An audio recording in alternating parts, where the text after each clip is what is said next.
بسم اللہ الحمد للہ والصلاة والسلام علی رسول اللہ السلام علیکم ورحمۃ اللہ۔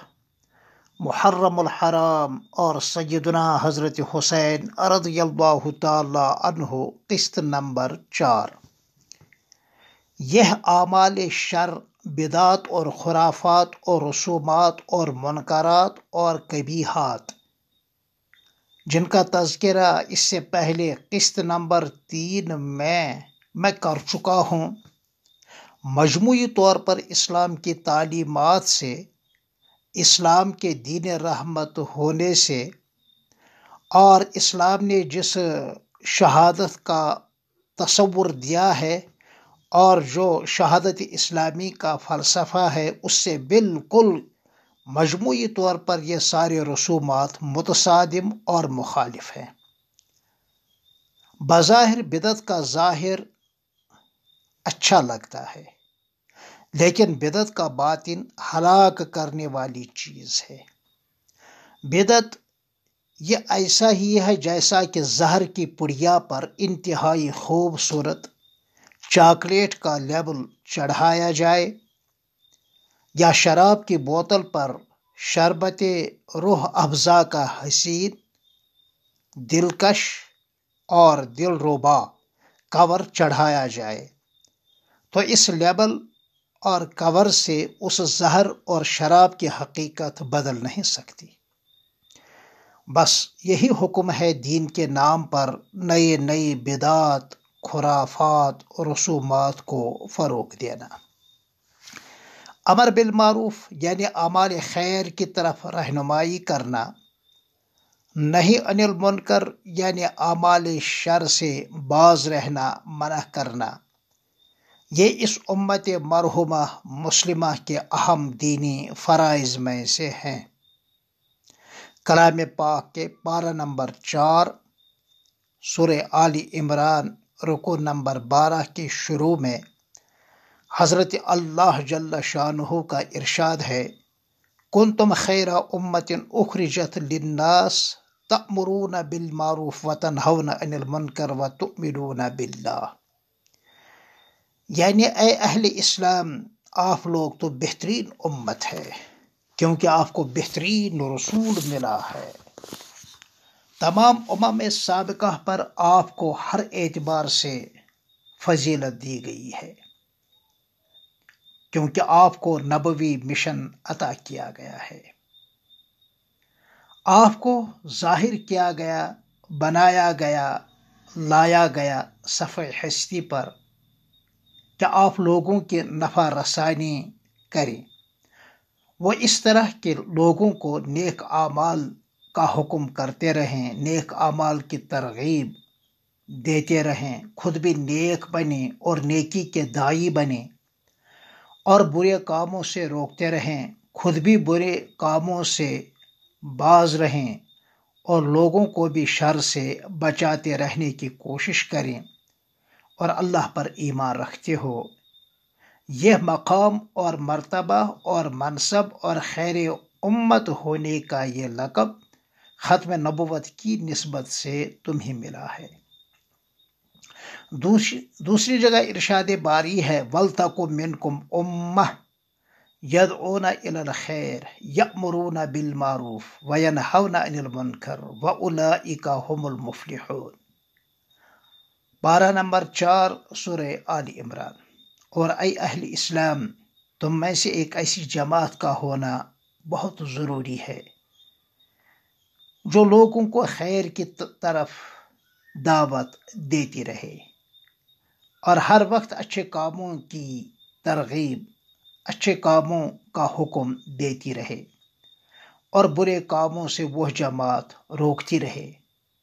جو شخص اخلاص اور اتباع سنت کے ساتھ یہ کام کریں تو یہی لوگ آخرت میں مکمل کامیابی پانے والے ہیں۔ ایک اور جگہ ارشاد باری ہے: لولا ينہاہم الربانیون والاحبار عن قولہم الاثم واکلہم السحت لبئس ما كانوا یصنعون۔ پارہ 6 آیت نمبر 13۔ یعنی یہودیوں کے علماء اور پرہیزگار لوگ عوام الناس کو گناہ کی بات کہنے اور انہیں حرام کھانے سے کیوں نہیں روکتے ہیں؟ یقیناً ان کا یہ نہ روکنا اور بری بات سے ان کا نہ بچانا بہت بری چیز ہے۔ گناہوں پر نکیر امت مسلمہ پر بقدر استطاعت فرض ہے، البتہ اس کے مراتب جدا جدا ہے، جیسا کہ حدیث میں ہے من رأى منکم منکرا فلیغیرہ بیدہ فإن لم يستطع فبلسانہ فإن لم يستطع فبقلبہ وذلک اضعف الایمان۔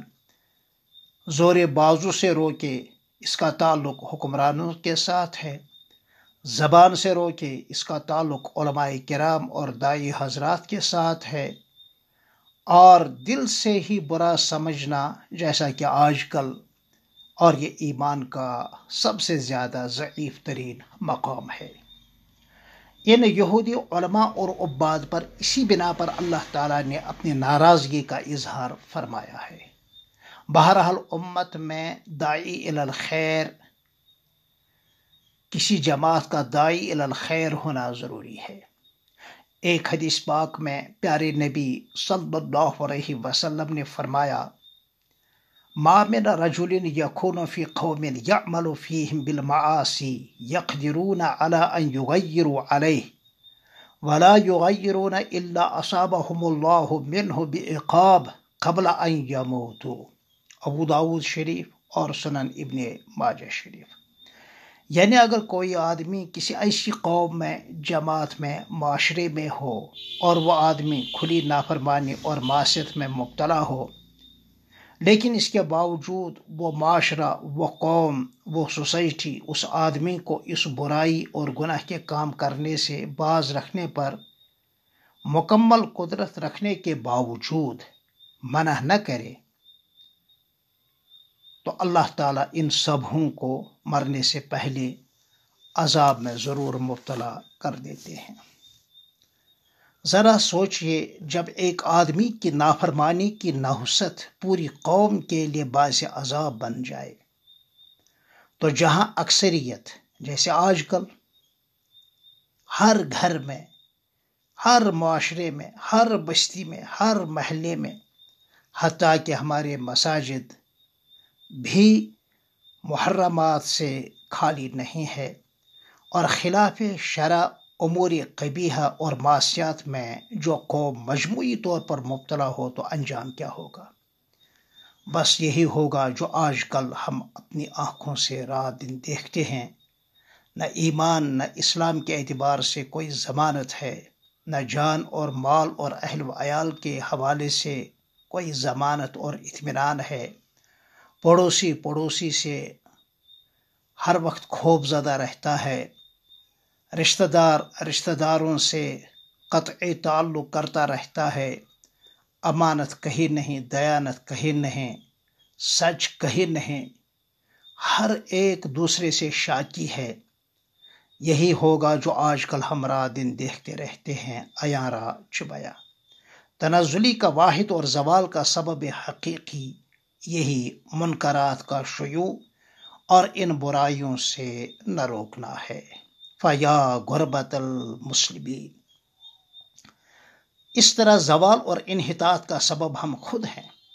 جی ہاں، دوسروں کو الزام دینا بہت آسان، اور غیروں کو پانی پی پی کر اسلام مخالف ایجنٹ قرار دینا، لیڈر بننا اور بنانا تو بہت آسان، مگر اپنی اور اپنے معاشرے کی اصلاح یقیناً بہت مشکل ہے۔